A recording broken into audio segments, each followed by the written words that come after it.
চট্টগ্রামে জ্বালানি তেল নিয়ে অস্থিরতা বেড়ে চলেছে।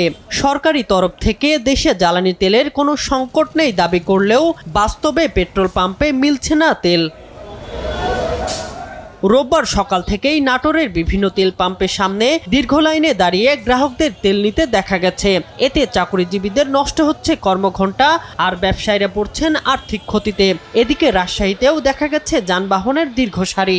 মানুষ প্রয়োজনের অতিরিক্ত তেল নিচ্ছে, প্রতিদিন তেল নিচ্ছে। 500 টাকার তেল তো প্রতিদিন গাড়িতে শেষ হচ্ছে না, এই তেল আবার বাইরে নিয়ে যেয়ে বিক্রি করছে। আমি সকাল 7:30 থেকে এখন পর্যন্ত লাইনে দাঁড়াই, এখন প্রায় বাজে 11টা।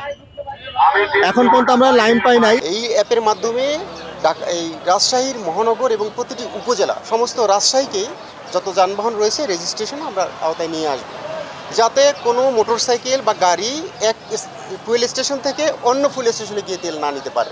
ভিন্ন চিত্র সিরাজগঞ্জে। ভোগান্তি ছাড়াই no fuel card, no petrol octane নীতিতে তেল পাচ্ছেন গ্রাহক। শহরের পার্ক ফিলিং স্টেশনে লাইনে দাঁড়িয়ে তেল পেয়ে গ্রাহকরা সন্তোষ প্রকাশ করেন। এখন ফুয়েল কার্ডের কারণে লাইনে দাঁড়াতে হলেও লাইনটা কম হচ্ছে এবং নিতে পারছি সময় মতো। আগে যেখানে 2-3 ঘন্টা আমাদের লাইন ধরা লাগতো, আবার যাদের অবৈধ কাগজপত্র ছিল না তারাও আসতো, এখন তারা আসে না। ফুয়েল কার্ডের মাধ্যমে যাদের ড্রাইভিং লাইসেন্স আছে, প্রপার ডকুমেন্ট আছে, তারাই ফুয়েল কার্ড করতে পারছে, তারা আসতে পারে এখানে। আমাদের এখানে ফুয়েল কার্ডের মাধ্যমে তেল সরবরাহ করাতে যাদের বাইকাররা যারা আছেন তারা কিন্তু অনেকটা স্বস্তি অনুভব করছেন। জ্বালানি তেলের সংকট পরিস্থিতি কাটছে না রংপুর বিভাগে।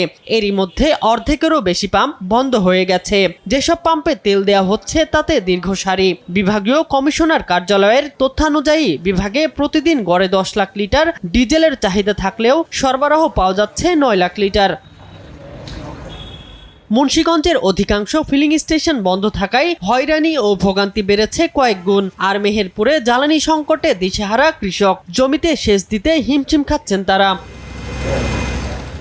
শামীম হোসেন, নিউজ ডেস্ক, দেশ টিভি।